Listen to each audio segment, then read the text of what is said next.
ఇలా జరుగుతుందని ముందే అనుకున్నాను. అందుకే ఆ రోజు అంతలా అడ్డుకోవడానికి ప్రయత్నించాను. మీరు వింటే కదా. ఏయ్, చనువిచ్చాం కదా అని చంకనికి కూర్చోకుండా వచ్చిన పని చూసుకుని వెళ్ళు. ఇవి ఒక పూట కాపడం పెడితే తగ్గేలా లేవు. కనీసం 4-5 రోజులైనా పెట్టుకోవాలి. ఇకనైనా ఇలాంటి పనులకి దూరంగా ఉండండి. మందరం, ముసలి ఒడ్డునుంది కదా అని మీద కూర్చొని బుర్రక చెప్పకు. మళ్ళీ నీటిలోకి వచ్చిందంటే మింగేస్తుంది.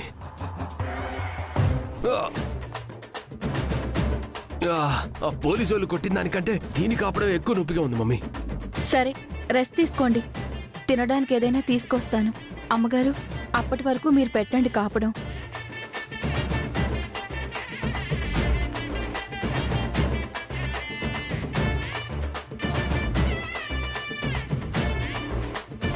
వాళ్ళ చేతులు విరిగిపోను, వాళ్ళకి యాక్సిడెంట్ అయి కాళ్ళు విరిగిపోను. ఇలా కొడతారా? వాళ్ళకి పిల్లలుంటారుగా. ఒక తల్లి పడే బాధ తెలీదా? అయినా నీకు కావాల్సిందేరా. ఇలాంటి పనులు చెయ్యొద్దురా అంటే చేస్తున్నావు. కనీసం చేసే ముందు చెప్తావా అంటే అది కూడా లేదు. నువ్వు కూడా ఏంటి మమ్మీ, డబ్బు కోసం చేశానని చెప్తున్నాను కదా. ఆ డబ్బు నా కోసమే కాదు కదా, మన కోసం, మన ప్లాన్స్ కోసమే కదా. మామయ్యని ఇరికించడం నా ఉద్దేశం కాదు మమ్మీ, నన్ను నమ్ము. మరి ఆ రాజరూపలు నిన్నెందుకు ఇరికించారా?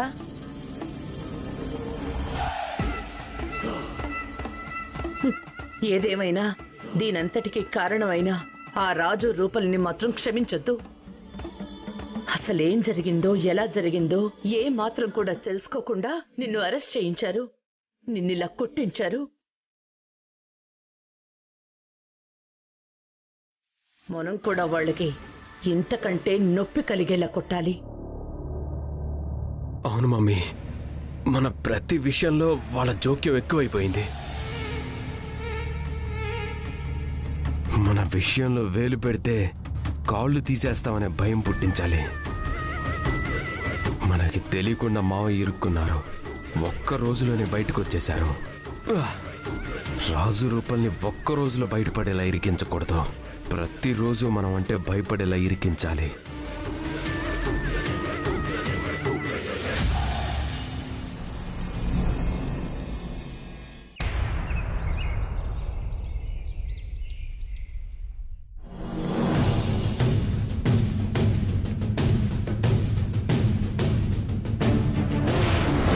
నిన్న రాజుగాడి కోసం నా మీద చెయ్యేశావు. ఆ మంట నా గుండెల్లో ఇంకా రగులుతూనే ఉంది. అందుకే ఆ మంట చల్లారడానికే ఇదంతా ప్లాన్ చేశాను.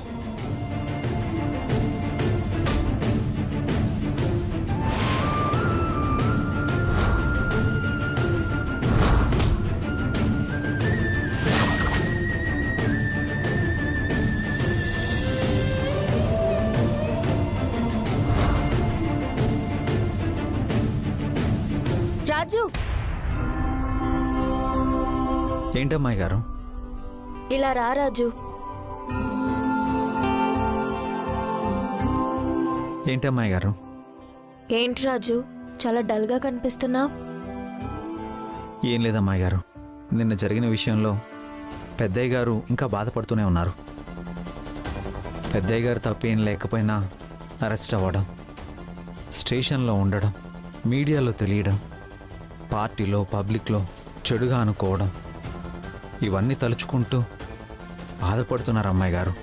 నాన్న ఇంత బాధపడ్డానికి, ఇంత అవమానపడ్డానికి కారణం ఆ దీపక్కే. అవునమ్మాయి గారు, ఆ దీపకే పెద్దయ్య గారిని ఇరికించాడు. అది కూడా కేవలం 5 లక్షల కోసం. పెద్దయ్య గారి మీద ఆ దీపక్కి అంత కక్ష అంటే నాకు అర్థం కావడం లేదు. నాకు అదే అర్థం కావడం లేదు రాజు. కానీ ఇది పక్కాగా దీపక్ ప్లానే అని రుజువైంది కదా. మళ్ళీ ఆ దీపక్ని క్షమించి నాన్న ఇంట్లో పెట్టుకున్నారేంటి? అవునమ్మాయి గారు, వాడికి 4 తగిలించి ఇంట్లో నుంచి గెంటేస్తే కానీ ఇలాంటి సమస్యలకి చెక్ పెట్టలేం. రాజన్న, సారీ మందారం, దీపక్ని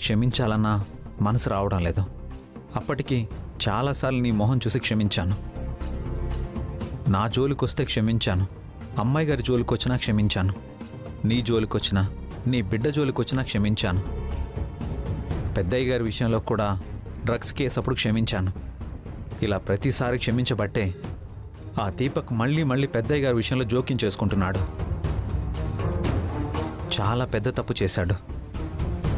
ఇంక క్షమించలేను మందారం. రాజన్న, పెద్దయ్య గారి విషయంలో దీపక్ బాబు తప్పు చేశారు, అది నేను నమ్ముతున్నాను. కానీ దీపక్ బాబు చేసింది కేవలం డబ్బు మీద ఆశతోనే అన్నా. పెద్దయ్య గారిని ఇరికించాలనైతే ఖచ్చితంగా కాదు. ఏం మాట్లాడుతున్నావు మందారం? దీపక్ అలా చేయడం వల్లే కదా నాన్న స్టేషన్కి వెళ్లారు. అవునమ్మాయి గారు, నేను కాదనట్లేదు. కానీ ఇదంతా నా కళ్ళ ముందే జరిగింది. అసలేం జరిగింది? వాళ్ళెవరో వచ్చి పెద్దయ్య గారి దగ్గర సంతకం పెట్టించి స్టాంపు వేయిస్తే 5 లక్షలు ఇస్తా అన్నారు. అంత డబ్బిస్తున్నారంటే ఆ సంతకం అడ్డం పెట్టుకుని వాళ్ళెంత సంపాదిస్తారో అని నాకు అనుమానం వచ్చింది. అందుకే దీపక్ బాబుని ఆపడానికి ప్రయత్నించాను.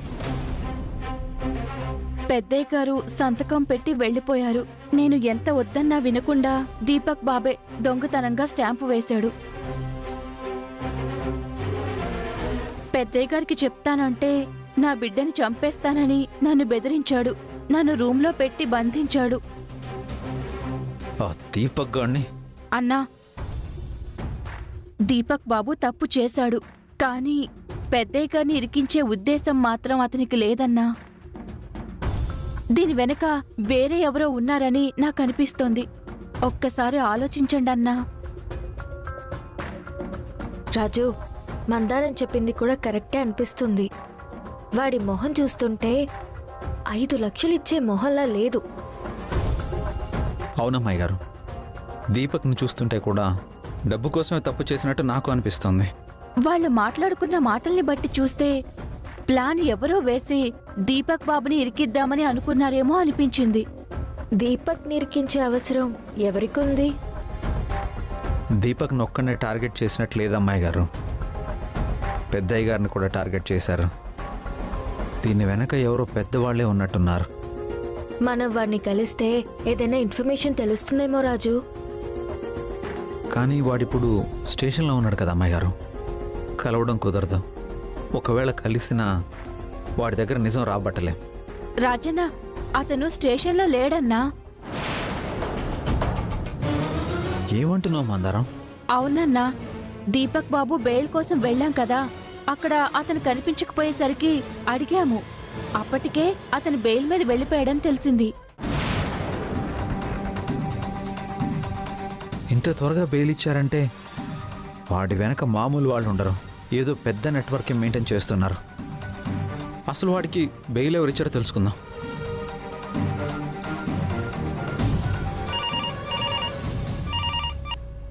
హలో, ఎస్ఐ గణేష్ బాబుని మాట్లాడుతున్నాను, చెప్పండి. సార్, నేను రాజుని, హెల్త్ మినిస్టర్ గారి పిఎని మాట్లాడుతున్నాను. చెప్పు రాజు. కల్తీ మందుల కేసులో నిన్ను అరెస్ట్ చేశారు కదా సార్. సురేష్, దీపక్. ఆ సురేష్ స్టేషన్లోనే ఉన్నాడు కదా సార్. లేదు రాజు, నిన్నే బెయిల్ మీద రిలీజ్ అయ్యారు. సార్, వాడు చేసింది పెద్ద క్రైమ్ కదా సార్. కల్తీ మందులతో అమాయకపు ప్రజల ప్రాణాలు తీయాలనుకున్నాడు కదా. అంత త్వరగా బెయిల్ ఎలా వచ్చింది సార్ వాడికి? బెయిల్ ఎవరిప్పించారు వాడికి? ఎవరనేది తెలీదు రాజు. ఓకే సార్, నాకు ఒక హెల్ప్ చేయగలరా? వాడికి బెయిల్ ఇప్పించినా వాడు మళ్ళీ పోలీస్ స్టేషన్కి హాజరవుతాడు కదా. వాడి అడ్రస్ తెలిస్తే నాకు ఇన్ఫర్మేషన్ ఇవ్వగలరా? ఎందుకు రాజు? వాడి వెనక ఎవరో పెద్దవాళ్ళే ఉన్నట్టున్నారు సార్. మా పెద్దయ్య గారిని స్టేషన్ మెట్లు ఎక్కించిన వాళ్ళని నేను ఊరికి వదిలిపెట్టాను. ఓకే రాజు.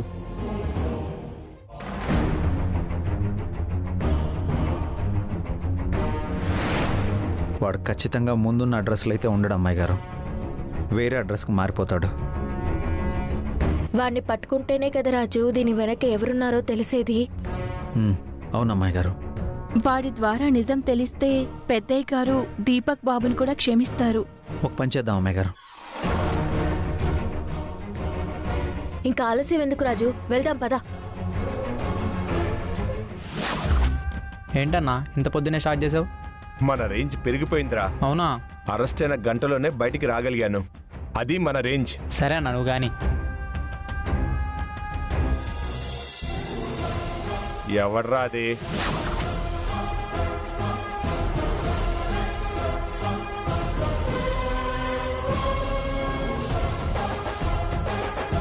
ఏమైంది సార్? మళ్ళీ నన్నెందుకు పట్టుకున్నారు? నేను జైలు నుంచి తప్పించుకొని రాలేదు, బెయిల్ మీద వచ్చాను. ఆ బెయిల్ ఎవరిచ్చారా నీకు? మర్యాదగా చెప్పు. హెల్త్ మినిస్టర్ గారిని ఇరికించడంలో ఎవరి హ్యాండ్ ఉందో చెప్పు. చెప్పరా. ఈ కుట్రలో ఎవరి హ్యాండ్ ఉందో చెప్పకపోతే నీ హ్యాండ్ నీకుండదు. చెప్పు. చెప్తాను సార్, చెప్తాను సార్, చెప్పు. చెప్తాను సార్.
అంకుల్ బయటకు వచ్చేశారు. ఆ సురేష్ గాడు బెయిల్ మీద బయటకు వచ్చేశాడు. ఇంకే ప్రాబ్లం లేదు.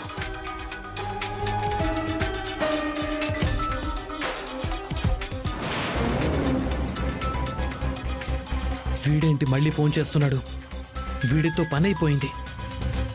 మళ్ళీ కెలుక్కోవడం అవసరమా? ఒకవేళ ఏమైనా ఇంపార్టెంట్ అయితే చెప్పరా. సార్ ఏంటి? ఏం లేదు, ఆ రాజు రూప నా వెంట పడ్డారు సార్. వాళ్ళ నుంచి తప్పించుకున్నాను సార్.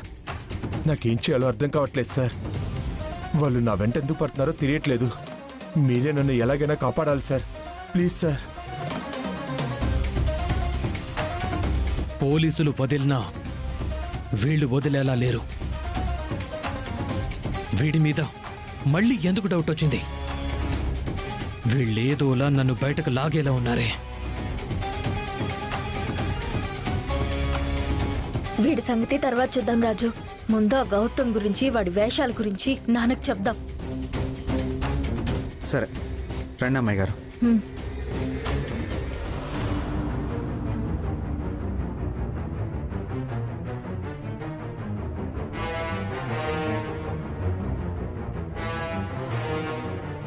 ఆ రాజుగాడు రూప నా విషయాన్నంత తేలిగ్గా తీసుకోరు.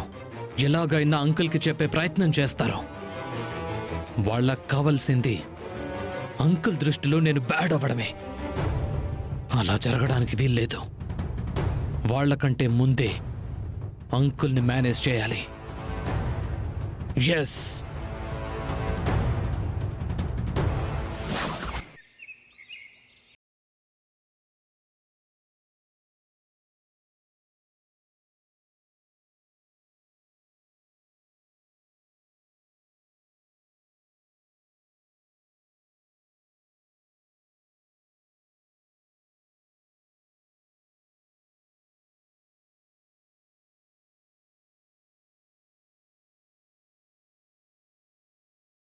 తో పెళ్లి క్యాన్సిల్ చేసుకుందాం అనుకుంటున్నాను.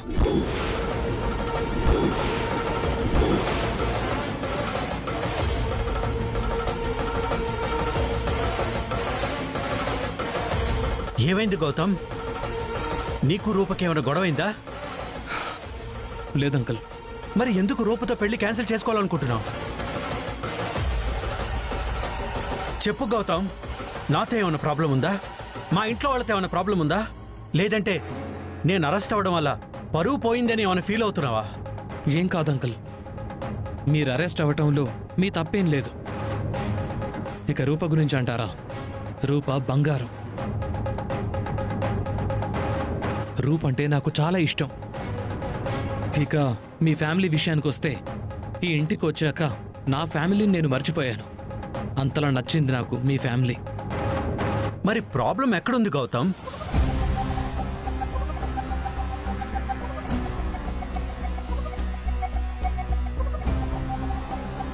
ఈ పెళ్లిని ఎలా ఆపాలి, ఈ పెళ్లి నుంచి వీడిని ఎలా తప్పించాలి అని మనం తెగ ఆలోచిస్తుంటే వీడేంటి మమ్మీ మన పని ఇంత ఈజీ చేస్తున్నాడు? ఏది ఏమైనా అవ్వని, మనం అనుకున్నది జరుగుతుంది కదరా. చెప్పు గౌతమ్, నిన్నే సీఎం గారికి ఫోన్ చేస్తే ఇంటికొస్తే పెళ్లి విషయాలని మాట్లాడుకుందాం అన్నారు. అరే మేమంతా చాలా సంతోషపడ్డాం. ఇప్పుడు నువ్వు ఇలా సడన్ గా చెప్తున్నావు. మొన్న ఎస్టేట్కి వెళ్ళినప్పుడు నీకు రూపకేమైనా గొడవైందా?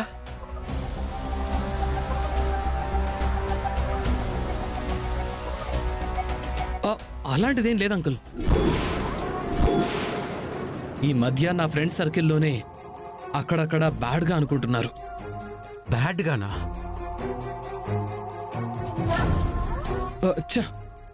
రాజు రూపల గురించి కాదంకుల్, వాళ్ళ రిలేషన్ గురించి నాకు బాగా తెలుసు. వాళ్ళిద్దరూ చాలా క్లోజ్ ఫ్రెండ్స్. ఇలాంటి క్లోజ్ ఫ్రెండ్షిప్ నేను ఇంతవరకు ఎక్కడ చూడలేదు. ఒకవేళ ఫ్రెండ్షిప్కి టెంపుల్ నిర్మిస్తే అది వీళ్ల ఫ్రెండ్షిప్కి ప్రతీకగానే నిర్మించారేమో అన్నంత గొప్ప ఫ్రెండ్షిప్ వీళ్ళది. నువ్వు గ్రేట్ గౌతమ్. అందులో గ్రేటే ఉంది అంకుల్. వాళ్ళ మధ్య ఉన్న ఫ్రెండ్షిప్ అది గ్రేట్. తాజ్మహల్ అందంగా ఉంది కాబట్టే అందరూ అందంగా ఉందని చెప్తారు. అది చెప్పేవాళ్ళ గ్రేట్నెస్ కాదు కదా అంకుల్, అది తాజ్మహల్ గ్రేట్నెస్. వీళ్ళిద్దరి వల్ల అసలు ఏ ప్రాబ్లం లేదు. మరి ఇంకేంటి గౌతమ్ ప్రాబ్లం? మీరు అరెస్ట్ అయిన విషయంలో నేనుండి కూడా అరెస్ట్ నాపలేకపోయానని, అసలు ఈ అరెస్ట్ని నేనే చేయించానని మా ఫ్రెండ్ సర్కిల్లో అనుకుంటున్నారు అంకుల్.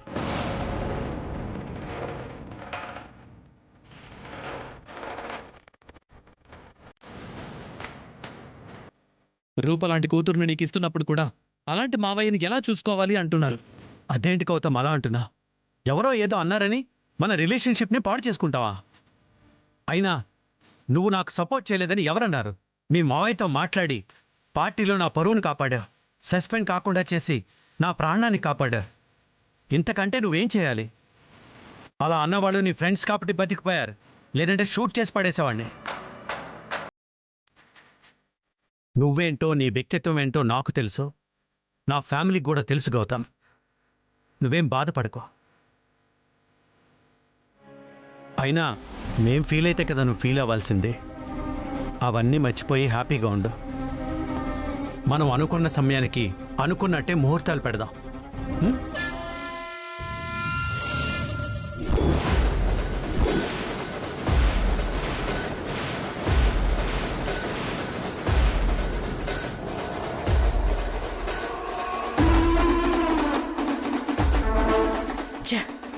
ఆశపడటం, అంతలోనే నిరాశపడటం మనకు అలవాటైపోయిందిరా. అవును మమ్మీ. ఇప్పుడు మనం ఏం చేయలేం అమ్మాయి గారు. ఆ గౌతమ్ గడ ఆలోచనలో మనకన్నా చాలా ముందున్నాడు. టైం చూసుకొని చెప్దాం. ఇంకా ఏం టైం రాజు? రాను రాను నా పరిస్థితి ఘోరంగా తయారవుతోంది.